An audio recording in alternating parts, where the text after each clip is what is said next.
কোটি টাকার প্লেয়ার নাকি তার ইশারায় নাচবে, সোফার উপর যেমনে লাফান সোফা কি আর বাঁচবে? এবং আমরা সবাই জানি বাস্তবতা হচ্ছে যার মাথায় চাপ যত কম তার বিশ্লেষণ করার প্রবণতা তত বেশি। আপনার যারা ক্লু দিতে এসেছে তারা কি ফুটবল সম্পর্কে বেশি জ্ঞান রাখে মনে হচ্ছে? ওরাও খুব বেশি রাখে না, ওই তিনজন। আচ্ছা, একদম কোচদের কৌশল যদি এতই সবসময় নিখুঁত হতো তাহলে ভুল স্ট্র্যাটেজির কারণে বিশ্বমানের কোচদের বারবার ছাঁটাই অপদে করতে হতো না, যেটা আমরা এবারের বিশ্বকাপে আমরা এমন উদাহরণ দেখি জার্মানির এবং প্যারাগুয়ে লাস্ট ম্যাচে জার্মানি হারার পর কোচ জুলিয়ান নাগালসম্যানের পদত্যাগ করতে হয়েছিল।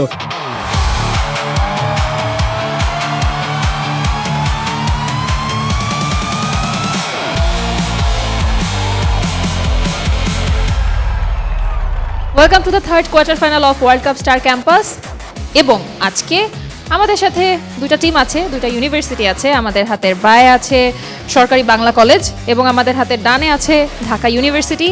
সো আজকে এই দুই ইউনিভার্সিটির স্টুডেন্টদেরকে নিয়ে আমাদের third quarter final. So javelin, আমরা দেরি না করে শুরু করে দিই। অবশ্যই, আমি তো শুরু করার জন্য উন্মুখ হয়ে আছি। আমার মানে আর তর্স হয়েছে না, কেননা দুইটা প্রথিতযশা এবং নাম করা দুটি প্রতিষ্ঠান তারা এসেছেন একই সঙ্গে আমাদের এই টুর্নামেন্টে। তারা যে আসলে তারা তো কেউই জানতেন না যে কোয়ার্টার ফাইনাল হবে, সেমিফাইনাল হবে, এরপর আবার একটা কাপও দেওয়া হবে, সুদর্শন কাপ। কাপের ডিজাইনটা কিন্তু দুর্দান্ত হয়েছে না, কালকে আমি দেখছি কাপটা। আমি দেখি নাই, আমি কেমনে মিস করে গেলাম? আপনি পিছায় পড়ে গেছেন, ব্যাপার না। এটা আসলে কিছু কিছু দল আসলে পিছায় থাকে আর কি। সবার কাছে 5 তারার ভাগ্য হয় না, 3 তারা মানে থাকতে হয়। দেখা যাক এবার আপনারা 4টা তারা হয় কি না, দেখা যাক সেটা।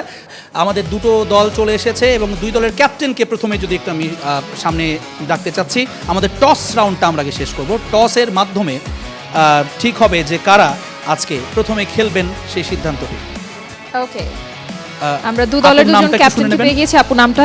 তাহমিদা মালিহা, ঢাকা বিশ্ববিদ্যালয় থেকে প্রতিনিধিত্ব করছেন মালিহা, এবং আমাদের সরকারি বাংলা কলেজ থেকে আমি মোহাম্মদ নজরুল ইসলাম খান। নজরুল ইসলাম খান। কে ডাকছেন? টসটা কে ডাকবেন? আচ্ছা, আপুকে ডাকার জন্য বলেছে। Okay, heads is the call and it is tails. সরকারি বাংলা কলেজ টস জিতেছে। আপনারা কি আগে খেলতে চান নাকি তাদেরকে সুযোগ দিতে চান? তাদেরকে সুযোগ দিতে চাই। তাদেরকে সুযোগ দিচ্ছেন, তার মানে ঢাকা বিশ্ববিদ্যালয়কে আগে গেস দ্য প্লেয়ার খেলতে হচ্ছে। আপনি আপনার জায়গায় বসে যাবেন এবং ঢাকা বিশ্ববিদ্যালয়ের পক্ষ থেকে যিনি গেস করবেন প্লেয়ারের নাম, তিনি আমাদের মাঝে চলে আসবেন কম্পিউটার সেন্টার। এবং বাকি যে 3 জন পার্টিসিপেট করবে, অর্থাৎ ক্লুগুলো দেবে, হিন্টগুলো দেবে, তারা সামনে দাঁড়িয়ে যাবেন। আচ্ছা, জারিফ গেস করবে এবং নিয়মটা চট করে একটু বলে দেই। সেটি হচ্ছে গেস দ্য প্লেয়ারে আপনারা প্লেয়ারের নাম অবশ্যই বলবেন না, আর দেশের নামটা বলা যাবে না, তার ক্লাবের নামটা বলা যাবে না। এছাড়া তার সেলিব্রেশনটা অভিনয় করে দেখাতে পারেন, তার অন্যান্য যে কোনো পরিসংখ্যানের কথা উল্লেখ করতে পারেন, যেভাবে আপনাদের সুবিধা হয়। আপনাদের যেই গেস করবেন সেই প্লেয়ারকে, আপনার সহকর্মীকে বা সহযোদ্ধাকে যেভাবে হেল্প করা যায় কিউ দিয়ে আপনারা করবেন। শুধু এই 3টা বিষয় মাথায় রাখতে হবে। যদি ভুলবশত এই 3টির কোনো একটি ব্যত্যয় হয় তাহলে আপনাদেরকে -1 পয়েন্ট কাউন্ট করা হবে। আশা করি হিসাবটা ক্লিয়ার হয়েছে। ডায়না, আমরা তাহলে খেলা শুরু করি এখন। আমরা অবশ্যই শুরু করব। আর আরেকটা জিনিস, আপনাদের জন্য সময় থাকবে নির্ধারিত 1 মিনিট এবং আপনি 3টা প্লেয়ারের নাম নিতে পারবেন, মানে 3টা অ্যাটেম্প্ট থাকবে আপনার কাছে। ওকে ওকে, আমরা শুরু করছি। আপনি প্রথমে একটা ছবি চুজ করবেন ওখান থেকে।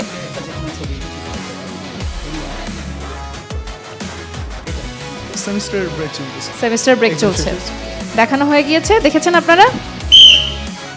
জারিফ, উনি MLS-এ খেলেন, জার্সি নাম্বার 10 স্ট্রাইকারে খেলেন। ওকে, এটা যদি না পারতো তাহলে আমি এখান থেকে শো ছেড়ে চলে যেতাম এই মুহূর্তে। যাই হোক, মানে এটা হচ্ছে লাক। প্রথমেই সেই মানে যেটা সবচেয়ে গেস করা সহজ সেই ছবিটা পেয়েছে। লেটস সি, আপনি সেকেন্ডটা এখান থেকে চুজ করবেন।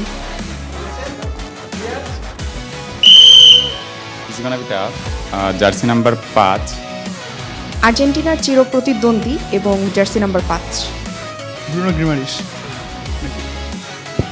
একটা সুযোগ শেষ হয়ে গিয়েছে। Try again. আর্জেন্টিনার চিরপ্রতিদ্বন্দ্বী জার্সি নাম্বার 5, আমি নিজেই তো বুঝতে পারিনি। দুটি অ্যাটেম্প্ট শেষ হয়ে গেছে। দ্য ক্লক ইজ টিকিং, আর 15 সেকেন্ড আছে। পজিশন জার্সি 5, অবশ্যই ডিফেন্সিভ আছে। Gabriel Magalhaes. 3টে অ্যাটেম্প্ট শেষ, সময়ও শেষ। আপনারা গেস করতে পারেননি, উত্তরটি ছিল ক্যাসিমিরো। জার্সি নাম্বার 5, ব্রাজিলের ব্যাপার না, লেটস সি পরেরটা কি হয়। কি হয়? ওকে, আপনাদের স্কোর 2 আর একটা সুযোগ বাকি আছে, 3 নম্বর সুযোগ। আপনি লাস্ট ছবিটা চুজ করবেন। Jersey number 20, one of my favourite player, and last ম্যাচেও উনি গোল করেছিলেন। লেটস সি কি করেন। Enzo Fernandez. ভুল Try উত্তর, again, try again. একটা মিস করেছে। তার জার্সি হচ্ছে আকাশি সাদা জার্সি। পজিশন হলো তিনি 10 সেকেন্ডস লেফট। মিডে খেলে, স্ট্রাইকারও খেলে। গেস কর 5 4 3 জার্সি নাম্বার 20, 2 1 চুল ওভার। ম্যাকালিস্টার আর্জেন্টাইন গত ম্যাচে হেডারে একটা গোল দিয়েছিলেন সুইজারল্যান্ডের বিপক্ষে। আপনাদের তিনটার মধ্যে একটা অ্যাভেল করতে পেরেছেন, অর্থাৎ 2 পয়েন্ট। 6 পয়েন্ট সুযোগ নেওয়ার একটা, মানে 6 পয়েন্ট এগিয়ে যাওয়ার সুযোগ ছিল, কিন্তু আপনারা 2 পয়েন্ট নিতে পেরেছেন। Well played and well tried. আমরা দেখা যাক এবার আমাদের সরকারি বাংলা কলেজের বন্ধুরা যারা আছেন তারা কেমন পারফরমেন্স করেন। ঢাকা বিশ্ববিদ্যালয়ের যারা প্রতিনিধি হয়েছেন তাদেরকে বসবার জন্য অনুরোধ করছি। হ্যাঁ, একটা জিনিস ভালো হয়েছে যে মাইনাস হয়নি অ্যাট লিস্ট। হ্যাঁ, মাইনাস বলতে তারা ভুল করেনি, রুলসগুলো মনে রেখে খেলেছেন, এটি একটা ভালো বিষয়। সরকারি বাংলা কলেজ থেকে আপনারা কে আসবেন গেস করার জন্য? ওকে, আমরা শুরু করছি। আমরা পেয়ে গিয়েছি সরকারি বাংলা কলেজ থেকে 4 জনকে। একজনকে যিনি নাম গেস করতে এসেছেন, আপনার নামটা বলবেন। রুকনুজ্জামান সাদি। ক্লু দিবেন, তাদেরকেও আমরা দেখতে পাচ্ছি। এবং আমার মনে পড়ছে জ্যাভলিন, আপনি বাংলা কলেজের এপিসোডে বাংলা কলেজে যাননি, যাইনি, আমি যাইনি। কিন্তু আমার মনে পড়ছে মাঝখানে যিনি আছেন, আমার তাকে দেখে বাংলা কলেজের স্মৃতি মনে পড়ছে। তিনি আসলে যেভাবে গেমিং সেগমেন্টে প্রত্যেকটাতে স্কোর করেছিলেন এবং তাদের যে সেলিব্রেশন ছিল, এক কথায় মানে অসাধারণ, উড়াধুরা না, একদম উড়াধুরা সেলিব্রেশন করছে। সো দেখা যাক এবারে তারা উড়াধুরা নামগুলা ঠিক গেস করতে পারে কিনা। লেটস সি প্রথমটা যদি চুজ করে ফেলেন আপনি। প্রথমটা ফার্স্ট ওয়ান। ওকে, ঠিক আছে, লেটস সি। ওকে, তারা যখন ক্লু দিচ্ছিল কোথায় গ্যাপ মনে হচ্ছিল? তারা অনেক কম, মানে ফুটবল সম্পর্কে কম জানে বা এইরকম। ওকে, আপনার যারা ক্লু দিতে এসেছে তারা কি ফুটবল সম্পর্কে বেশি জ্ঞান রাখে মনে হচ্ছে? ওরাও খুব বেশি রাখে না, ওই 3 জন। আচ্ছা, আমি যদি তানভীরকে পাইতাম হয়তো সর্বোচ্চ বেস্ট হইতো। জার্সি নাম্বার 16, আকাশী নীল জার্সি, নতুন একটা player, midfielder. Paredes. Jersey number 16। একটা বেশ কিছু ক্লু দিয়ে ফেলেছে, আশা করা যায় আরো ক্লু আছে, দেখা যাক তারা দিতে পারেন কিনা। সময় কি দ্য বলছে? Clock is আলমাদা। Ticking.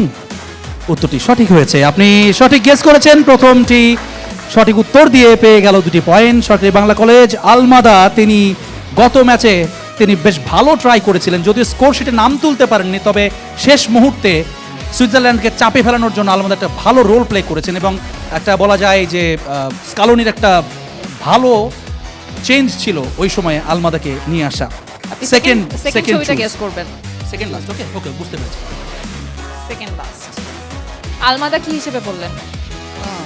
Jersey number, যেহেতু ও হলো বলতেছে স্ট্রাইকার পজিশনে, তো স্ট্রাইকার কিন্তু পজিশনে আপনাকে যখন ক্লু দিচ্ছিল আমার বারবার মনে হচ্ছিল যে ওরা আপনারা মনে হয় center- জার্সি নাম্বার মুখস্থ করে এসেছেন। না, ওরা সেন্টার মিড বলছে। আমি সেন্টার মিড সম্পর্কে, আলমাদা তো লেফট উইং বা রাইট উইং খেলে। এবারে বিশ্বকাপে গোল্ডেন বুটের রেসে এগিয়ে আছে, আর জার্সি কালার সাদা। Wow, hurricane. ভুল উত্তর। Jersey number 10। বেলিংহাম। ও, ও, খুব সঠিক উত্তর দিয়েছেন। 4 পয়েন্ট পেয়ে গেল সরকারি বাংলা কলেজ। এবং সবশেষ কোন ছবিটা আপনি চুজ করতে চান? আমি চুজ করে দেব। হ্যাঁ, জোস। আচ্ছা, আপু দেখ, আপুটা সহজ হবে না। আচ্ছা, না আমি চুজ করলে সেকেন্ডটা। যে কোনোটা। আপনারা এপিসোড দেখেছেন না আগেরটা, এই জন্য আমাকে চুজ করতে। ডাইনাস চয়েস। ও ওয়াও, ওয়াও, ফাউল যেন না হয় সেটা বলে দিচ্ছে। জার্সি নাম্বার 19, ফিউচার স্টার, লা লিগায় খেলে। যে হচ্ছে মানে নিজের টিমকে নিয়ে অনেক প্রাউড ফিল করেছিল এবং বলেছিল যে সে তার টিমকে একটা ভালো পজিশন নিয়ে যাবে। Lamine Yamal. Lamine Yamal is the right answer. এবং এর মধ্য দিয়ে আজকের গেস দ্য প্লেয়ার সেগমেন্টে 6 পয়েন্টের ভিতরে 6 পয়েন্ট জিতে নিয়েছে সরকারি বাংলা কলেজ। অভিনন্দন আপনাদেরকে। প্রথম রাউন্ড শেষে ডায়না সরকারি বাংলা কলেজ তারা এগিয়ে গেছে। ওকে, আমাদের গেস দ্য প্লেয়ার সেগমেন্টে ঢাকা ভার্সিটি তাদের পয়েন্ট হচ্ছে 2 এবং সরকারি বাংলা কলেজ তাদের পয়েন্ট 6। এবারে আমাদের second round. Hit the target. আমাদের টার্গেট দুটো সেট করা হয়ে গেছে, -5 এবং +5। আমি একটু যদি বলে রাখি, যদি বল -5-এর এখানে টাচ করে +5 এসে টাচ করে, আমরা কিন্তু -5 কাউন্ট করব। কোনো ধরনের কোনো সন্দেহের অবকাশ এখানে নেই। দুই টিমের জন্য একই রকম নিয়ম, ওকে? এবং বলটাকে গড়িয়ে মারতে হবে, উড়িয়ে মারা যাবে না। এক্স্যাক্টলি এই নিয়মটার কথাই বলছিলাম। অনেকে কার্ল করে একটু শর্ট নেওয়ার চেষ্টা করেন, সেটা একটু ইজিয়ার গ্রাউন্ডেডের চাইতে, সুতরাং সেটা সুযোগ থাকছে না। এটা কোয়ার্টার ফাইনালস একটু টাফভাবেই খেলতে হবে। আর দ্বিতীয় কথা হচ্ছে যে এই পয়েন্টারের ক্ষেত্রে অনেক সময় মনে হতে পারে আপনাদের যে লাগেনি বা লেগেছে, এখানে রেফারির সিদ্ধান্ত চূড়ান্ত। একেবারে শতভাগ নিরপেক্ষতা বজায় রাখবো আমরা। তার পাশাপাশি আমাদের VAR এখানে থাকছে। যদি এমন কোনো হয় যেখানে আমি এবং ডায়না একমত হতে পারছি না, ডায়না হয়তো বলছে যে লাগেনি ভাই, আমি বললাম যে লেগেছে আপা, তো সেক্ষেত্রে আমরা VAR এর কাছে যাব এবং সেখানে চেক করার পরে আপনাদেরকে সিদ্ধান্তটা দেওয়া হবে। ভাই রেফারি কোন দেশের? উনি হচ্ছে বাংলাদেশের। আর্জেন্টিনার, আমি হচ্ছে ব্রাজিলের। Wow, এখানে কোনো great. সমস্যা নেই।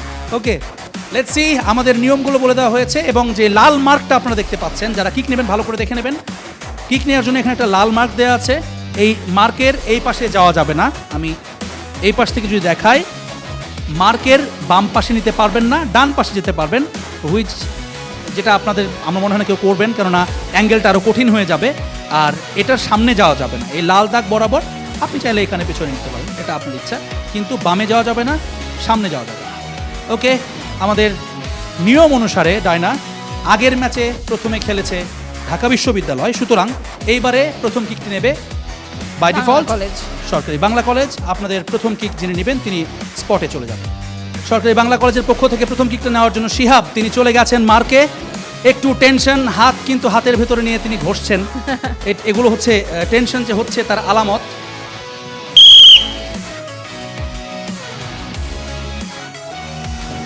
খুবই কাছাকাছি দিয়ে চলে গেল বলটা, তবে মজার ব্যাপার হচ্ছে বেশ স্লো গতিতে তিনি মেরেছেন। এবার ঢাকা বিশ্ববিদ্যালয়ের প্রথম যিনি কিক নেবেন তিনি চলে আসবেন মার্কে। ঢাকা বিশ্ববিদ্যালয়ের প্রথম কিক নিতে মুন্না স্পটে হাজির।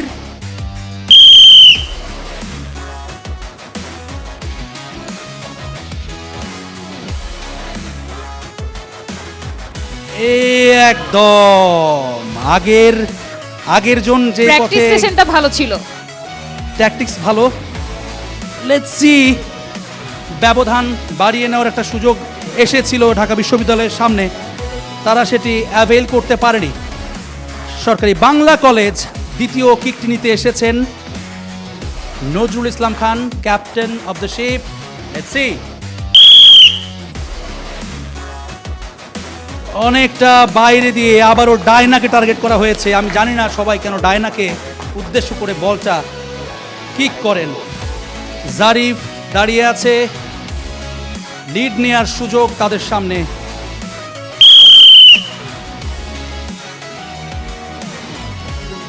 বলটা চলে গেল বা প্রান্তে দিয়ে সীমানার বাইরে।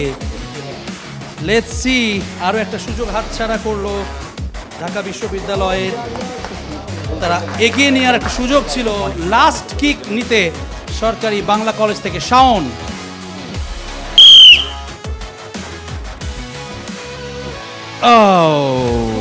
সরকারি বাংলা কলেজ 3টি অ্যাটেম্প তারা শেষ করলো, কিন্তু কোনো পয়েন্ট তারা নিতে পারেনি। এবং সব শেষ সুযোগটা ঢাকা বিশ্ববিদ্যালয়ের সামনে। লিমা কিক নিচ্ছেন ঢাকা বিশ্ববিদ্যালয়ের হয়ে, শেষ সুযোগ।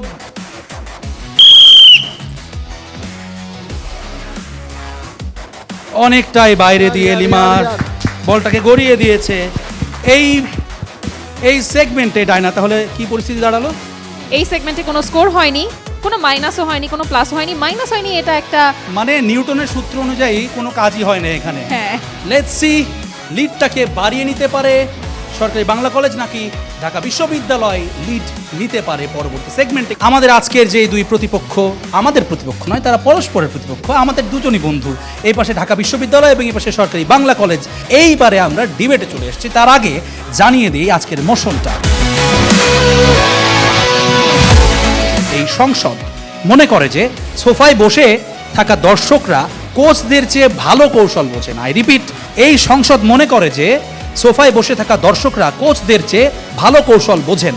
বাংলা কলেজ তারা এর পক্ষে কথা বলবেন এবং ঢাকা বিশ্ববিদ্যালয়ের বিপক্ষে তাদের যুক্তি উপস্থাপন করবেন। কেন এই বিলটি সংসদে বাতিল করা হবে সেটি আপনারা চেষ্টা করবেন এবং কেন পাশ করা হবে সেটির পক্ষে যুক্তি দেখাবেন সরকারি দল। আপনারা প্রত্যেকে 2 মিনিট করে সময় পাবেন 3 জন, এবং সবশেষে যুক্তি খণ্ডন করার জন্য 1 মিনিট করে পাবেন উভয় দলের বক্তারা। সরকারি বাংলা কলেজের পক্ষ থেকে প্রথম কে কথা বলছেন? ধন্যবাদ স্পিকার। প্রথমে সংজ্ঞায়নে চলে যাচ্ছি আমরা। আজকে সংসদ বলতে বোঝাচ্ছি সাবেক কিংবদন্তি ফুটবলার এবং ফুটবল অনুরাগী সাংবাদিক বিশ্লেষণ এবং আমরা হচ্ছে ফুটবলার অনুরাগী সাংবাদিক বিশ্লেষণ সোফায় বসে থাকা দর্শক বলতে বোঝাচ্ছি সেই সব দর্শককে যারা আধুনিক তথ্য প্রযুক্তি, ডাটা অ্যানালাইসিস এবং বিভিন্ন ভাবে একদম চাপমুক্তভাবে তারা বসে খেলাটি উপভোগ করছেন। এবং কোচ বলতে বোঝাচ্ছি মাঠে আউটলেগে থাকা পেশাদার ম্যানেজার যিনি চাকরি হারানোর ভয়, স্পন্সর এবং যারা হচ্ছে তাদের কোনো চাকরি হারানোর ভয় নেই, স্পন্সর এবং মিডিয়ার চাপ এবং ড্রেসিং রুমের থাকা কৌশলের মাঝে বন্দী। খেলোয়াড়কে পরিবর্তন করা উচিত, কেন ফরমেশে খেলা উচিত, মেশার কৌশল বোঝাতে আমরা সেটা বোঝাচ্ছি। মাননীয় স্পিকার দূরদের সবচেয়ে বড় দূরদর্শিতা, এটা আমরা কেন বলছি? যখন একটা কোচ মাঠের মাঝখানে থাকে তখন তার সাথে 22 জন প্লেয়ার, একজন রেফারি এবং আরও অন্যান্য মানুষজন তাদের সাথে থাকে, তার মধ্যে একটা চাপ প্রয়োগ হয়। কিন্তু যখন দর্শকরা সেটা দেখছে যে একদম নির্দ্বিধায় চাপ প্রয়োগ করা ছাড়া সেই খেলাটি বিশ্লেষণ করতে পারছে। এবং আমরা সবাই জানি বাস্তবতা হচ্ছে যার মাথায় চাপ যত কম তার বিশ্লেষণ করার প্রবণতা তত বেশি। মাননীয় স্পিকার, আমার প্রতিপক্ষ দল হয়তো আজকে বলবেন যে হচ্ছে কোচের অভিজ্ঞতা, কোচের হচ্ছে এক্সপিরিয়েন্স নিয়ে তারা কথা বলবেন, কিন্তু তার আমরা ভুলে যাই যে আমরা সাধারণত যারা বেশি বুঝি বা অতিরিক্ত মেধা আমাদেরকে দৃষ্টি প্রতিবন্ধী করে তুলতে পারে। যেমন আমরা যদি বিগত ম্যাচটা দেখে থাকি মার্সেলো রিয়ালস আর নিজের ট্যাকটিক্সের ওপর অতিরিক্ত ব্যাসনেসের কারণে উরুগুয়ের মতন একটা সম্ভাবনাময় দল তাদের এই তাড়াতাড়ি বিদায় নিয়েছেন। 2026 বিশ্বকাপে আমরা কি দেখতে পাচ্ছি? 2026 বিশ্বকাপে আমরা দেখতে পাচ্ছি যারা ছোট দল তারা প্রথমে গোল দেওয়াতে বড় দলেরা ঘোর দিতে পারছে না। এতে দর্শকরা কি করছে? তারা দেখতে পাচ্ছে ঠিকই দর্শক উইং দিয়ে আক্রমণ করছে, যেটা তাদের উচিত ছিল প্রথমার্ধে গোল দেওয়া উচিত ছিল পুরোপুরি জোড়াবাড়ি। মাননীয় সংসদ সদস্য, আপনার সময় শেষ হয়েছে। সংসদে প্রথম বক্তৃতা, যে কারণে একটু নার্ভাসনেসের কথা তিনি বলছিলেন, তারপরেও এন্ড অফ দ্য টাইম বেশ ভালোই বক্তব্য তিনি রেখেছেন আমার কাছে মনে হয়েছে, এবং সংজ্ঞায়নের জায়গা থেকে তিনি সংজ্ঞায়িত করেছেন। দেখা যাক এই বিলটি কেন গৃহীত হবে না। বিপক্ষ দলের প্রথম বক্তা, আপনার নামটি আগে আমি জানতে চাই। সামিয়া মাসুদ মমো। সামিয়া মাসুদ মমো, আপনার বক্তব্যের সময় শুরু হচ্ছে এখন। কোটি টাকার প্লেয়ার নাকি তার ইশারায় নাচবে, সোফার উপর যেমনে লাফান, সোফা কি আর বাঁচবে? মাননীয় স্পিকার, বিজ্ঞ বিচারক মণ্ডলী এবং বিপক্ষের যারা ড্রয়িং রুমে বসে নিজেদের পেপ গার্দিওলা ভাবছেন, সবাইকে জানাচ্ছি আমি ফুটবলীয় সালাম। মাননীয় স্পিকার, আজকের মোশন দেখার পরে আমার অথবা এই প্রস্তাবটি শোনার পর থেকে আমার ব্লাড প্রেশার এবং ফিফার র্যাঙ্কিং দুটোই উল্টোপাল্টা হয়ে গেছে মাননীয় স্পিকার। কারণ চিপসের প্যাকেট হাতে নিয়ে চিবানো দর্শকদেরকে আমার বিপক্ষ দল মহান ডিরেক্টর বানানোর চিন্তা করছে, তা দেখে আমার কাছে আমার একটা কবিতার কথা মনে পড়ে গেছে। সেটা হচ্ছে, হাতে নিয়ে চিপসের প্যাকেট, মুখে কোকের ক্যান, সোফায় বসে চিল করে ভাই সে নাকি আবার ফ্যান। মাননীয় স্পিকার, 3 সিটার সোফায় বসে আর এসির নিচে বসে তারা চিন্তা করে তারা জগতের সবচেয়ে বড় কোচ। মাননীয় স্পিকার, এটা আসলে পাগলের সুখ মনে মনে টাইপের কথাটাকে ইন্ডিকেট করে আসলে মাননীয় স্পিকার। বাস্তবতা হচ্ছে মাঠে কোটি মানুষের চাপ, প্লেয়ারদের ট্যাকেল আর সেকেন্ডের ভগ্নাংশে যখন সিদ্ধান্ত নিতে হয় তখনই কাজ করেন আসল কোচ। আর আমাদের সোফায় বসে থাকা সেই যে সোফায় বসে যারা গোল হলে বলে যে আরে দূর, গোল যে হবে এটা তো আমি আগে থেকেই জানতাম, আর গোল যদি না হয় তাহলে তারা সব দায় দিয়ে দেয় রিয়েল কোচের ওপর। দূর, কোচটা গাধা, টিমের ফরমেশনই বোঝে না। মাননীয় স্পিকার, বিছানায় শুয়ে শুয়ে এভারেস্ট জয়ের স্বপ্ন দেখা আর -30 ডিগ্রিতে হেঁটে এভারেস্ট জয় করা দুটোই কি আসলে একই ব্যাপার? মাননীয় স্পিকার, অবশ্যই না। জলে না নামিলে কেহ শেখে না সাঁতার, হাঁটিতে শেখে না কেহ না খেয়ে আচার, আর মাঠে না নামিলে কেহ শেখে না কোচিং। সোফায় বসে মাননীয় স্পিকার আসলে কোচিং শেখার তেমন কিছুই নেই মাননীয় স্পিকার।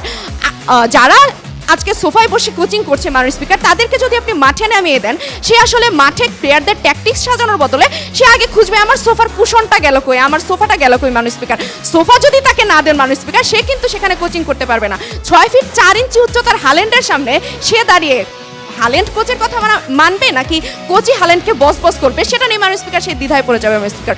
সুতরাং বলা যায় যে মাঠের কোচের চেয়ে সোফায় বসে থাকা কোচরা কখনোই ভালো হতে পারে না। জি, আপনার সময়ও শেষ হয়েছে, আপনার বক্তব্য শেষ করেছেন, ধন্যবাদ। বিপক্ষ দলের বিরোধী দলের যিনি প্রথম বক্তা ছিলেন সদস্য, আপনার মানে একই সঙ্গে যে কাব্য প্রতিভা সেটিও আমরা দেখলাম আসলে বিতর্কের মধ্য দিয়ে।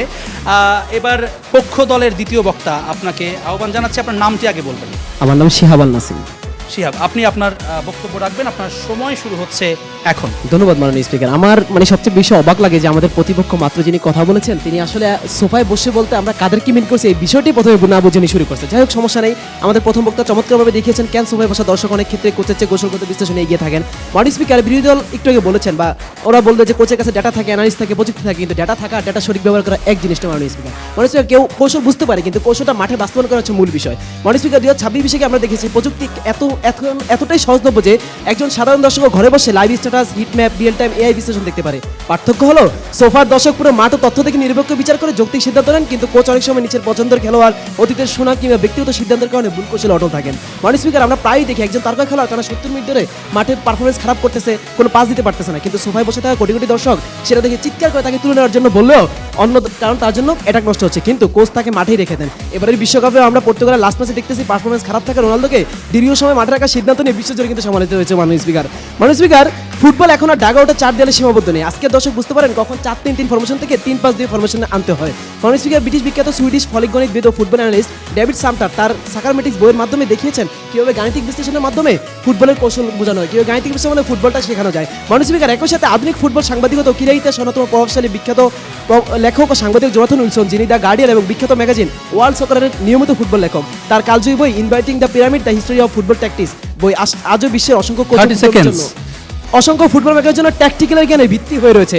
সুতরাং এখানেই বোঝা যায় যে এখন কৌশলের জ্ঞান শুধুমাত্র কোচের একচেটিয়া সম্পত্তি নয়। মাননীয় স্পিকার, সর্বশেষ একটা কথা বলে শেষ করতেছি। মাননীয় স্পিকার, কোচের কৌশল যদি এতই সবসময় নিখুঁত হতো তাহলে ভুল স্ট্র্যাটেজির কারণে বিশ্বমানের কোচদের বারবার ছাঁটাই অপদে করতে হতো না, যেটা আমরা এবারের বিশ্বকাপে আমরা এমন উদাহরণ দেখি জার্মানির এবং প্যারাগুয়ে লাস্ট ম্যাচে জার্মান হারার পর কোচ জুলিয়ান নাগালসম্যানের পদত্যাগ করতে হয়েছিল। সুতরাং এখান থেকে আমরা বুঝতে পারি, দৃঢ়ভাবে বিশ্বাস করি, সোফায় বসা দর্শক অনেক ক্ষেত্রে কোচদের থেকে ভালো কৌশল বুঝে। মাননীয় স্পিকার, ধন্যবাদ।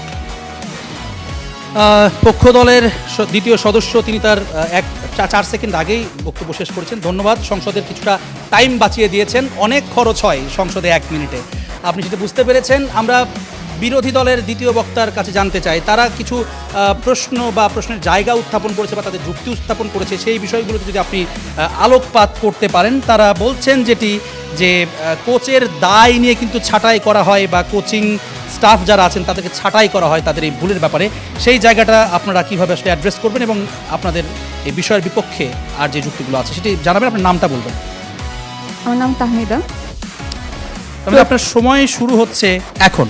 প্রথম কথা হচ্ছে, তারা যে সোফায় বসে থাকা দর্শকের একটা পুনঃসংজ্ঞানের চেষ্টা করে, যে তার সোফায় বসে থাকা দর্শকরা তাদের কাছে সমগ্র ডাটা থাকবে, তথ্য সম্বাদ থাকবে। আমি আসলে বুঝতে পারছি না যে তারা আসলে দর্শকের কথা বলছে নাকি স্কোর কন্ট্রোলারদের কথা বলছে, আমি আসলে বুঝতে পারছি না। তারপরে তারা বলার চেষ্টা করে যে কোচ ছাঁটাই সব কিছুর আসলে সমালোচনা হবে এবং এই কোচদের সমালোচনা করার জন্যই দর্শকরা বসে থাকে, কিন্তু তার মানে এই না যে রাস্তায় নাপিতে আপনার চুল কাটতে পারে বলে আপনি ফোড়া কাটার জন্য আপনি ডাক্তারের কাছে না যে নাপিতের কাছে যাবেন, বিষয়টা কিন্তু এমন না। এখন দেখেন, আপনার এই যে চাপমুক্ত, তাদের যে মেইন আর্গুমেন্ট যে কোচরা আসলে অনেক প্রেশারের মধ্যে ডিসিশন নেয়, যার কারণে ডিসিশনগুলো ভুল হয়। কোচরা জেনে বুঝে শিখে এসে ওইখানে বসছে এবং তাদের ওই চাপমুক্ত প্রেশারের মধ্যে ডিসিশনটা নিতে হয়। এটা যখনই ফ্রুটফুল হয় না, আপনি তখন রিয়াকশন বেসড একটা পোস্ট প্রতিক্রিয়া দেখান যে আসলে এইখানে হইলে এইটা হইলে আমি হইলে তো এমন করতাম। আপনি দেখেন কিসের উপর, আপনি দেখেন ওই যে পাওয়ার প্লে, আপনাকে জুম করে দেখানো হয় লাল সার্কেল দিয়ে যে ওইখানে ভুলটা হয়েছে এবং আপনি ওইটা দেখেই সিদ্ধান্ত নেন যে আসলে এইখানে আমি থাকলে তো এটা করেই দিতাম। আপনি গোল দেখে দেখেন এই দর্শকদের মেন্টালিটি আসলে কিরকম। এই যে প্রথম কথা, তারপরে আমি হলে তো এইটা করে ফেলতাম, আমি হলে তো ওইটা করে ফেলতাম। তারপরে বলবে এই যে তারাই বলে গেল যে ওকে কেন বসায় রাখছে, ওকে কেন তুলে দেয়। আমার প্রথম বক্তা বলে গেছে যে আসলে মাঠের বাইরে ড্রেসিং রুমের যে মেন্টালিটি, সেন্টিমেন্ট, এইগুলো আসলে বুঝে না। তারপরে তারা বলে যে পাস দে। আরে ভাই, তার সামনে 4 জন ডিফেন্ডার, পাসটা দিবে কাকে? এ কিন্তু বলতে পারেন, এ সোফায় বসে করে কমেন্ট করতে থাকে। সুতরাং আসলে এই যে দায়ের কথা বলে, দর্শকদের কাছে কোনো দায় থাকে না, যার কারণে আপনি ফাঁকা বলে যে কোনো কৌশল আপনি ছুড়ে দিতে পারেন যে এইটা হইলে এটা করা যায় তো। বাট আসলে কৌশল বুঝে ওই কোচরা আসলে ট্যাকটিক্স বুঝে সব কিছু চিন্তা করে তারা যে কৌশলটা নির্ধারণ করে বা যে ফরমেশনটা দেয়, ওই ফরমেশনটা সময় আমি 10 সেকেন্ড সময় চেয়েছি, ওই ফরমেশনটা তারা আসলে কখনো ফ্রুটফুল হতে পারে, কখনো ফ্রুটফুল হতে, এটা আসলে সিচুয়েশনের উপর ডিপেন্ড করে, কিন্তু কৌশল আসলে বুঝে কারা, বুঝা না বুঝার বিষয় মাননীয় বুঝে সংসদ আসলে সদস্য, আমাকে থামাতে হচ্ছে। এরাই ভালোবাসে। ধন্যবাদ। ধন্যবাদ। এ পর্যায়ে আমরা পক্ষ দল অর্থাৎ সরকারি দলের শেষ বক্তব্য। আপনার নামটা একটু জানাবেন। রুকনুজ্জামান সাদি। রুকনুজ্জামান, আপনি আপনার বক্তব্য শুরু করবেন এখন। ধন্যবাদ মাননীয় স্পিকার। আমরা প্রথমত এখানে আপুমার জনতাকে সবাইকে কিন্তু আমরা এখানে কোচদের চেয়ে বেটার বলিনি, দর্শক হিসেবেও কনসিডার করিনি। সো এই জায়গায় যদি আমরা দেখাই, আমরা যাদের দেখাইছি তারা হলো বিশ্লেষণ ক্ষমতা যাদের আছে, কিংবা যারা হলো গবেষক, কিংবা যারা হলো অ্যানালিস্ট, কিংবা যারা হলো অনেক বেশি আগে খেলোয়াড় ছিল, সাবেক খেলোয়াড়, যেমন রোমারিওর মতো খেলোয়াড়রা, আমি এদের বলছি। সেকেন্ড বিষয়টা হলো তারা বলার চেষ্টা করেছেন কোচের বিভিন্ন তথ্য, এটা এক্সিকিউশন। মানে স্পিকার দেখেন, আমরা এখানে কোনো এক্সিকিউশন নিয়ে কথা বলতেছি না, আমরা বলতেছি আন্ডারস্ট্যান্ডিং, অর্থাৎ কে এই কৌশলটা বেশি বোঝে, কে এক্সিকিউশন করতে পারে, এই বিষয়টা এখানে আসতেছে না। কজ কি? কারণটা হলো কোচও কিন্তু এক্সিকিউশন করে না, এক্সিকিউশন করে প্লেয়াররা। এখন আপনি এমবাপ্পেকে বলে দিলেন যে তোমার এটা করতে হবে, এক্সিকিউশন কিন্তু এমবাপ্পেকে করতে হয়, অর্থাৎ এই জিনিসটা নিয়ে কথা হচ্ছে না, কথা হচ্ছে কি এখন আমরা চতুর্থ যে বিষয়টা নিয়ে কথা বললাম সেটা হলো, এবার আমরা কিছু দর্শক বা আমাদের কিছু সাবেক যারা কোচ আছে বা সাবেক বিশ্লেষক আছে বা আমরা যাদের চিনি তাদের যদি আমরা দেখি, সেক্ষেত্রে আমরা প্রথমত দেখি রাফায়েল হনিগেস্টাইন নামের একজন জার্মান সাংবাদিক, যিনি গ্রেগেন প্রেসিং নামক একটা নতুন টার্মেট তৈরি করছেন, যেটা এখন বিভিন্ন কোচরা ব্যবহার করে, জুর্জেন ক্লপ বা অন্য বেশিরভাগ টিমের খেলোয়াড়রা ব্যবহার করে। চতুর্থত শেষের যে বিষয়টা আমরা বলতে চাচ্ছি সেটা হলো, আমরা যদি কিছু ক্রিয়া গবেষকের কথা বলি, সেক্ষেত্রে ক্রিস অ্যান্ডারসনের জিনিস আছে, যিনি দ্য নাম্বার গেমের মাধ্যমে দেখাচ্ছেন আসলে কোনটা গোল হওয়ার মতন বা কোনটা গোল হওয়ার মতো না। এই জিনিসগুলোর মাধ্যমে ফুটবলের আমূল 10 সেকেন্ড চেয়ে নিচ্ছি। আমরা যেহেতু এই সব কিছু দেখাতে পারতেছি এবং এর ফলে যেহেতু দর্শকদের দায়িত্বের ভারটা অনেক কম থাকে এবং সে তো চাপমুক্তভাবে বিশ্লেষণ করতে পারে, এবং যেটা তুলনামূলকভাবে একটা মানুষের দক্ষতা বৃদ্ধিতে সাহায্য করে। আপনার সময় শেষ হয়েছে। পক্ষ দলের শেষ বক্তা তিনি যুক্তি রেখেছেন এবং তিনি অনেকটা তাদের যে যুক্তির কথা বলেছেন, একটা যে আন্ডারস্ট্যান্ডিং বিষয় নিয়ে কথা হচ্ছে, এক্সিকিউশনকে তারা এখানে বাদ করে দিয়েছেন। সুতরাং তারা একটা স্ট্রং পয়েন্ট সেখানে দাঁড়ানোর চেষ্টা করছেন। আমরা জানতে চাই বিরোধী দল এটিকে আসলে কিভাবে সেটিকে ডিফেন্ড করবে। শেষ বক্তা যদি আপনার নামটি বলেন। মারজান, আপনার সময় শুরু হচ্ছে এখন। এত তর্ক বিতর্কের মধ্যে আমার মনে হয় প্রতিপক্ষ ছোট্ট একটা পার্থক্য বুঝতে ভুল করেছেন, দর্শক এবং সোফায় বসা দর্শক। আজকের বিতর্কের মোশনে খুব সুন্দরভাবে উল্লেখ করে দেওয়া রয়েছে যে সোফায় বসা দর্শক, কিন্তু তারা হয়তো দর্শকের মধ্যে সেই সকল দর্শকদেরকে ইনক্লুড করছেন যারা হচ্ছে বিভিন্ন টক শোতে এসে খেলা বিশ্লেষণ করে, তারা গবেষণা করে এবং বিভিন্ন তত্ত্ব দিয়ে থাকেন। তারা কিন্তু সোফায় বসে খেলা দেখে না, তারা আসলে অন্যভাবে খেলা দেখে এবং খেলা দেখার মতো খেলা দেখে এবং তারা বিশ্লেষণ করে। এই দুইটা জিনিসের পার্থক্য ভুলে গিয়ে তারা আজকে বিতর্কটাকে অন্য জায়গায় নিয়ে যাওয়ার চেষ্টা করছেন, যেখানে আসলে আজকে আমাদের বিতর্কের জায়গায় নাই। আজকে আমরা সোফায় বসে থাকা দর্শকদের কথা বলবো।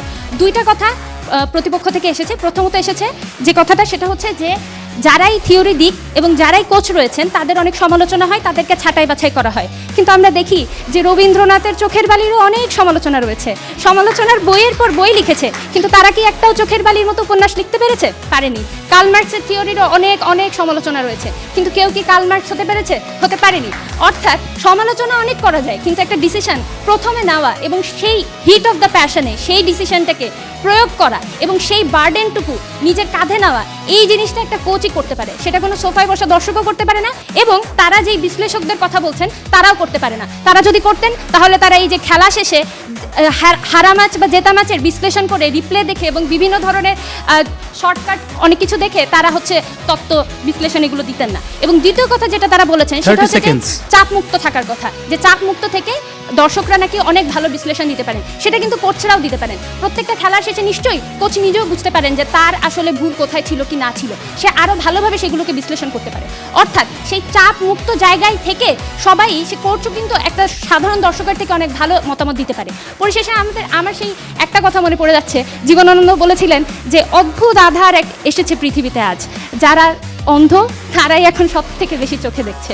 আজকে প্রতিপক্ষের কথা শুনে তাই মনে হচ্ছে, তাদের কথা শুনে মনে হচ্ছে যে এই যে সকল দর্শক যারা কখনো হয়তো স্টেডিয়ামে গিয়ে এই খেলা দেখেনি, যারা কখনো হয়তো কোনো দিনও নিজেদের পাড়ার মাঠেই কখনো ফুটবল খেলেনি, তাদের মতামতকে তারা একজন কোচের থেকে বেশি গুরুত্ব দিবেন। ধন্যবাদ। আপনাকে থামাতে হচ্ছে।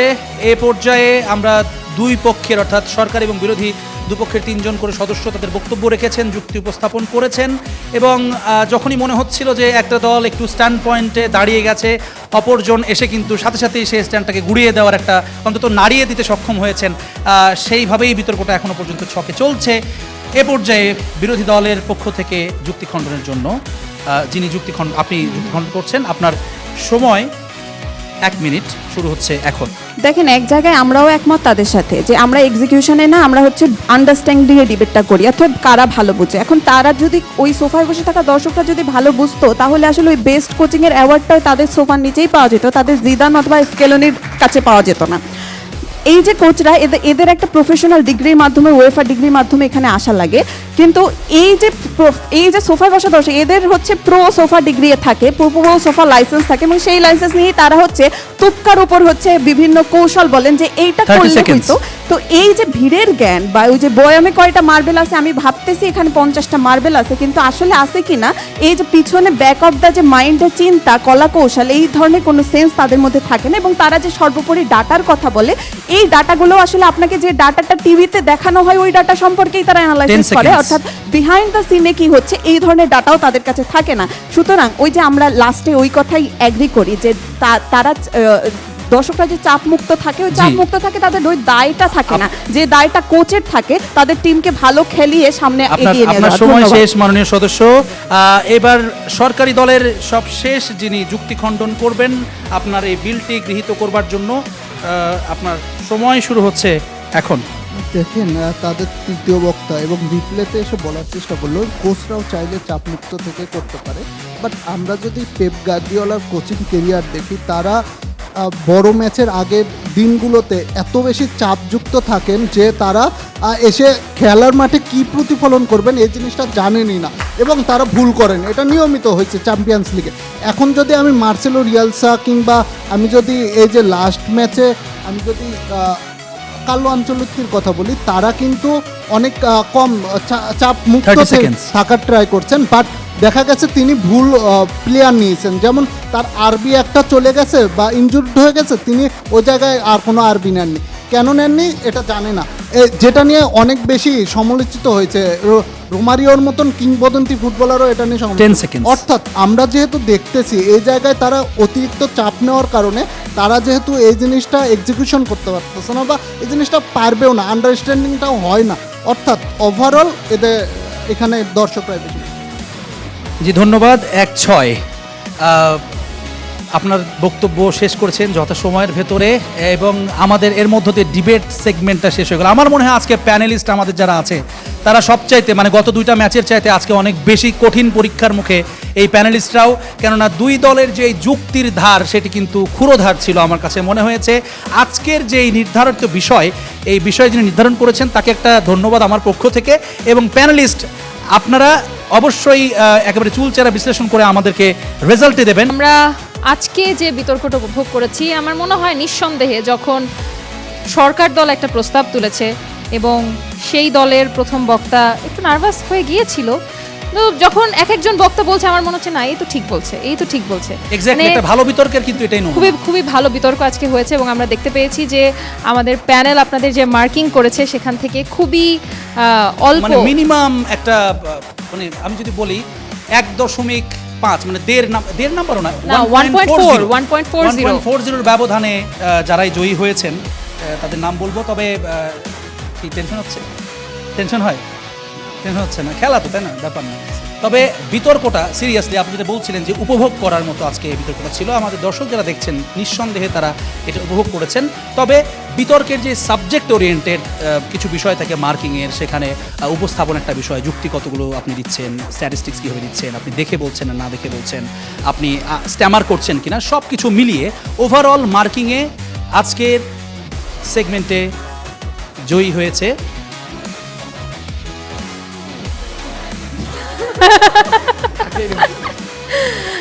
ঢাকা বিশ্ববিদ্যালয়। আজকের এই সেগমেন্টে স্লাইটলি তারা বেনিফিট পেয়েছে, 1.40 মার্কিংয়ে তারা এগিয়ে ছিল, যে কারণে আজকের এই 5টি পয়েন্ট যাচ্ছে ঢাকা বিশ্ববিদ্যালয়ের ঝুলিতে।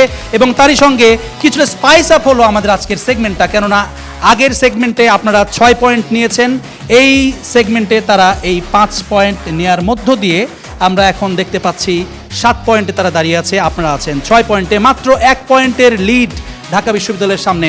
তবে সবশেষ যে রাউন্ড আমাদের কুইজ রাউন্ড, সেখানে কিন্তু এই একের কোনো বিষয় নয়, একেবারে উড়ে চলে যাবে যদি একটু ভালো পারফরমেন্স আপনারা করতে পারেন। 10টি প্রশ্ন থাকবে, 10টি প্রশ্নের প্রত্যেকটিতে 2 পয়েন্ট করে জেতার সুযোগ থাকছে, অর্থাৎ 20 পয়েন্ট একবার করতে পারবেন। তবে যারা ভুল উত্তর দেবেন প্রত্যেক প্রশ্নের জন্য কিন্তু 1 মাইনাসও করা হবে। আপনারা প্রত্যেকেই বিশ্ববিদ্যালয় পর্যায়ের ছাত্র শিক্ষার্থী, সেক্ষেত্রে আপনাদের জানা আছে অ্যাডমিশন টেস্টে আমরা কিন্তু ভুল বৃত্ত ভরাট করি না সচরাচর, প্রয়োজনে ফাঁকা রেখে আসি, কিন্তু যেগুলো শিওর থাকি সেগুলোই বৃত্ত ভরাট করে এসেছি আমরা। তো সেই জায়গা থেকে সেই এক্সপিরিয়েন্সটাকে কাজে লাগাবেন, ভুল উত্তর না দেওয়ার চেষ্টা আপনাদের থাকবে, সেটি আমরা প্রত্যাশা করছি। আমরা পরবর্তী সেগমেন্টে চলে যাচ্ছি। এক্স্যাক্টলি, আমরা কুইজ সেগমেন্টটা শুরু করব। অলরেডি জ্যাভলিন আপনাদেরকে নিয়মটা বলে দিয়েছে। আপনারা 2টা টিম আছেন এখানে, টিমের যে কোনো একজন যদি আপনারা হ্যান্ড রেইজ করেন, নট নেসেসারি যে তাকেই অ্যান্সার দিতে হবে, অন্য যে কেউ যদি সঠিক অ্যান্সারটা জানা থাকে তাকে তিনি উত্তর দিতে পারবেন। এবং অবশ্যই আমরা রিকোয়েস্ট করব পুরোপুরি প্রশ্ন শেষ হবার পরে আপনারা হাত তুলবেন, অর এলস আমাদেরকে প্রশ্নটা সেখানেই থামিয়ে দিতে হবে এবং প্রশ্ন আপনি বলবেন, উত্তরও আপনি বলবেন। যদি ভুল করেন মাইনাসও আপনারই হবে। সো সেক্ষেত্রে প্রশ্নটা শেষ করতে দিতে হবে। আপনি খুব নিষ্ঠুর, এভাবে বলেন নাকি? এত ভয় দিলে কেমনে হয়? এমনি নার্ভাস আছে বলবেন পরীক্ষার সামনে। না, আমার খুব ভালো লাগছে যে একজন ঢাকা ভার্সিটি তাদের স্কোর হচ্ছে 7, মানে ঘুরে ফিরে জীবনে 7টা চলেই আসে কোনো না কোনো ভাবে। গতকাল আমরা আপনি দেখেছি 7-এর পিছনে লাগছেন কেন আমি বুঝলাম না। 5 চোখে দেখেন না? 5 আছে না জীবনে পৃথিবীতে? 5 আছে তো। তো 7-5 করে চলবে। আচ্ছা 7-5 না করি, আমরা প্রশ্ন শুরু 6 করি। আছে, 6-1 আছে না স্পেনের কাছে, কে যেন খাইছিল। আমরা আমাদের কুইজ রাউন্ডের প্রথম প্রশ্নটি করে ফেলতে চাই। ডায়না, ইংল্যান্ড কত সালে তাদের একমাত্র বিশ্বকাপটি? হাত উঠিয়েছেন, আপনার নামটি বলবেন এবং তারপরে। রকুনুজ্জামান সাদি, 1966 সাল। কি করেছিল 1966 সালে বিশ্বকাপে ইংল্যান্ড? ওটাতে প্রথমবার বিশ্বকাপ জেতে এবং একমাত্র বিশ্বকাপ জেতে। প্রশ্নটি ছিল ইংল্যান্ড কত সালে তাদের একমাত্র বিশ্বকাপটি জিতেছিল। উত্তরটি সঠিক হয়েছে, 1966 সাল। 2 পয়েন্ট পেয়ে গেল সরকারি বাংলা কলেজ, সেই সঙ্গে আবারও 1 পয়েন্টের লিড তারা নিয়ে নিয়েছে, তাদের পয়েন্ট এই মুহূর্তে 8। লেটস সি দ্বিতীয় প্রশ্ন, নেদারল্যান্ডস দল এ পর্যন্ত কতবার বিশ্বকাপ ফাইনাল খেলেছে? সরকারি বাংলা কলেজের পক্ষ থেকে হাত উঠেছে। আমার নাম মোহাম্মদ নজরুল ইসলাম, 3বার। 3বার। কোন কোন সালে? সর্বশেষ 2010, এর আগে 1974 এবং 1978। এক্স্যাক্টলি, যদিও এটা প্রশ্নের অংশ ছিল না, তবে 3টি যেই সাল বলেছেন সেটিও সঠিক হয়েছে, 74, 78 এবং 2010। একেবারে বুলজাই। আরও 2টো পয়েন্ট। তৃতীয় প্রশ্ন, ক্রিস্টিয়ানো রোনালদো তার ক্যারিয়ারের একমাত্র বিশ্বকাপ হ্যাট্রিকটি কোন দেশের বিরুদ্ধে করেছিলেন? ঢাকা বিশ্ববিদ্যালয় হাত উঠিয়েছে, আপনার কাছে মাইক্রোফোনটি পৌঁছে যাওয়ার পরে আপনি উত্তরটি দেবেন। স্পেনের বিরুদ্ধে। কবে? স্পেনের বিরুদ্ধে 2018 সালের ওয়ার্ল্ড কাপে। 2018 সালে মানে ম্যাচটার ফলাফল জানা আছে? 3-3 ড্র। এক্স্যাক্টলি, সবগুলো উত্তর তিনি ঠিক দিয়েছেন, মানে প্রশ্নটা প্রথমেই সঠিকটা ছিল আর কি, স্পেনের বিরুদ্ধে, এবং সেই ম্যাচটা 3-3 গোলে ড্র হয়েছিল 2018 বিশ্বকাপে, রাশিয়া বিশ্বকাপ। 2টো পয়েন্ট আপনারা পেয়ে গেলেন। লেটস সি পরবর্তী প্রশ্ন, 4 নম্বর প্রশ্ন করছি। 3টি ভিন্ন বিশ্বকাপে গোল করা প্রথম African K?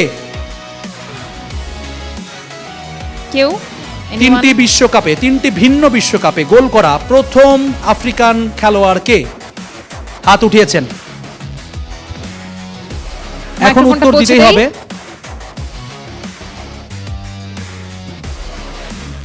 Mohammad Salah.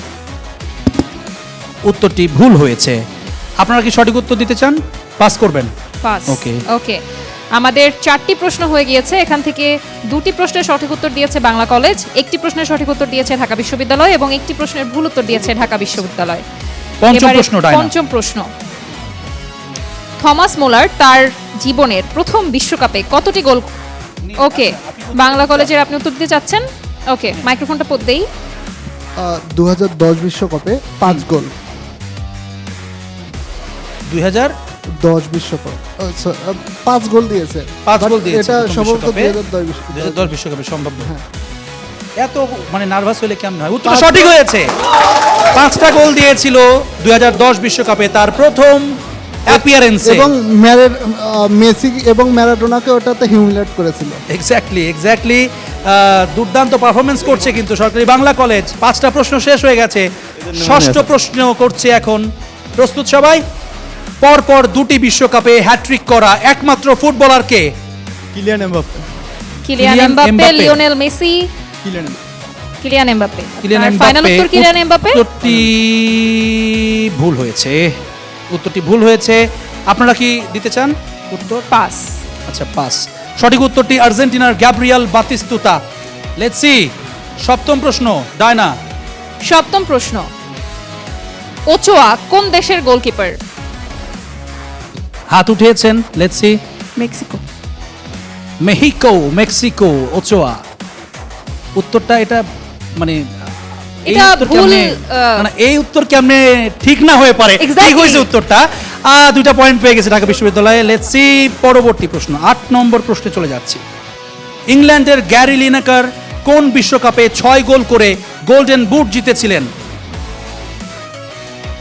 Let's see. হাত উঠিয়েছেন বাংলা বাংলা কলেজের। কলেজ। 1954। 1954। 1954 বিশ্বকাপ। কনফার্ম? -1। উত্তরটি ভুল হয়েছে। আপনারা কেউ অ্যানসার করতে চান এটা? পাস। ওকে, পাস। সঠিক উত্তরটি দিয়ে দিচ্ছি। মেক্সিকো 86, অর্থাৎ 1986 সালের মেক্সিকো বিশ্বকাপে ইংল্যান্ডের গ্যারি লিনেকার 6টা গোল করেন এবং গোল্ডেন বুট তিনি জিতেছিলেন সেই বিশ্বকাপে। 9 নম্বর প্রশ্ন, ডায়না, আপনি 9 নম্বর প্রশ্ন। সবাই প্রস্তুত? রেডি? রেডি। দিয়েগো মারাদোনা বিশ্বকাপে তার শেষ ম্যাচটি কত সালে এবং কার বিরুদ্ধে খেলেছিলেন? এনিওয়ান? আর্জেন্টাইন ফ্যান তো আছে অনেকেই। অনেক এটা তো আর্জেন্টাইন পারা ফ্যান আছে। উচিত। আপনি কি হাত উঠিয়েছেন না বাদ দিচ্ছেন? আচ্ছা, না, Okay. হাত এরকম ছিল, আমি ভাবলাম হাত উঠালো কিনা। আমরা পাস করব কেউ নাকি দিচ্ছেন কেউ না এটা? উত্তরটা দিব? উত্তর। ওকে, পাস। ঢাকা বিশ্ববিদ্যালয়? পাস। পাস। ওকে, সঠিক উত্তর ডায়না বলে দিবেন আপনি প্রশ্নটা যেহেতু করেছেন। সঠিক উত্তর 1994 সালে নাইজেরিয়ার বিরুদ্ধে। এবার আমাদের শেষ প্রশ্নে আমরা চলে এসেছি। 10ম প্রশ্ন, কোন বিশ্বকাপে জিনেদিন জিদান প্রথমবারের মতো লাল কার্ড পেয়েছিলেন? হাত উঠিয়েছে ঢাকা বিশ্ববিদ্যালয় আগে।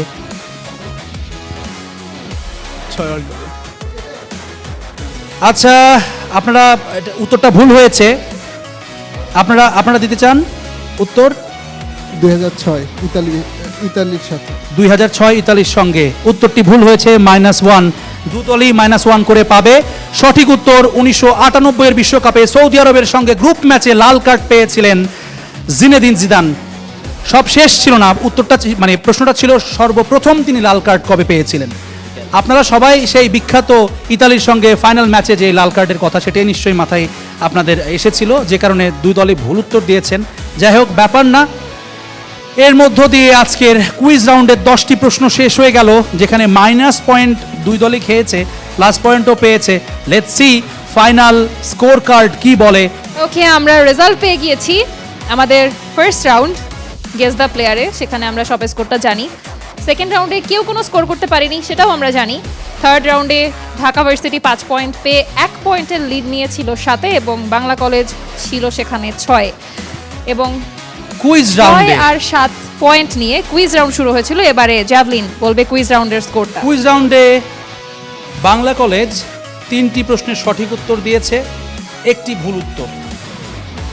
ঢাকা বিশ্ববিদ্যালয় 2টি প্রশ্নের সঠিক উত্তর দিয়েছে এবং 3টি ভুল উত্তর, অর্থাৎ 4 নম্বর পেয়ে সেখান থেকে 3 বিয়োগ গেছে, আপনাদের 1 পয়েন্ট কুইজ থেকে এসেছে এবং 5 পয়েন্ট পেয়ে গেছে সরকারি বাংলা কলেজ। সব মিলিয়ে তাদের 11 পয়েন্ট, আপনাদের 8, 3 পয়েন্টের লিড নিয়ে তারা আজকের বিজয়ী দল। সেমির টিকিটটা পাচ্ছে সরকারি Bangla college. Well played university of Dhaka. আজকের দিনটা আপনাদের ছিল না, কিন্তু ওয়েল প্লেড। আপনাদের যেই বিতর্কের সেগমেন্টটা আপনারা জিতেছেন, একটা ড্র হয়েছে এবং প্রথম যে সেগমেন্ট সেখানে সরকারি বাংলা কলেজ জিতেছিল এবং কুইজ রাউন্ডে এসে তারা আপনাদের চাইতে বেশি সঠিক উত্তর দিয়েছে। অ্যাটেম্প্ট 2 দল কিন্তু সমান করেছেন, কিন্তু ভুল উত্তরের কারণে আপনাদেরকে নেগেটিভ মার্কিংয়ের কোপ আপনাদের উপরে পড়েছে।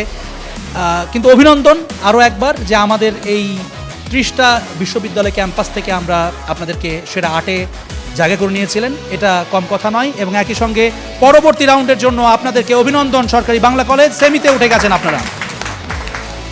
জাদুর কাঠির ছোঁয়া আমাদের হাতে গিফটগুলো চলে এসেছে এবং আমাদের এখানে একটা অদ্ভুত নিয়ম, যারা জিতে যায় তারা কিছুই পায় না, যাদেরকে বিদায় বলে আমরা তাদের হাতে গিফটটা দেওয়া হয়। আজকে সুন্দর মতো গিয়ে আপনারা এই ভেতরে যেটা আছে সেটার প্রয়োগ করবেন আশা করছি। একটা সুন্দর মগ এখানে আছে আমার খুব পছন্দের, কিন্তু আমাদের ডিরেক্টর আমাদেরকে দেয় না, শুধু আপনাদেরকে দেয়।